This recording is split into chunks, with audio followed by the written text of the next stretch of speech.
پھر یوں آتا ہے کتابوں کے اندر اللہ تعالیٰ اس امت پر نعمتیں کرتا ہے، اس امت کو نعمتیں دی اور ان نعمتوں میں 3 نعمتیں بڑی دی۔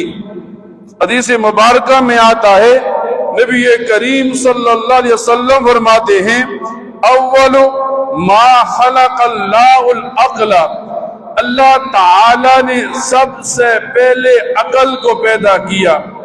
تو نبی کریم صلی اللہ علیہ وسلم فرماتے ہیں اللہ تعالیٰ نے اس امت کو پہلی نعمت عقل دی۔ اور حضرت عائشہ صدیقہ فرماتی ہیں نبی کریم صلی اللہ علیہ وسلم فرماتے ہیں عقل ہی کی وجہ سے ایک مسلمان بندہ کل انبیاء کی سب کے ساتھ کھڑا ہوگا، عقل کی وجہ سے وہ جانچے گا شریعت کے احکام کیا ہے، شریعت کن چیزوں سے منع کرتی ہے، کن کاموں کی وجہ سے میں جنت کے قریب ہوتا ہوں، کن کاموں کی وجہ سے میں جہنم سے دور ہوتا ہوں۔ ان تمام چیزوں میں جو چیز فرق کرتی ہے اسے عقل کہتے ہیں۔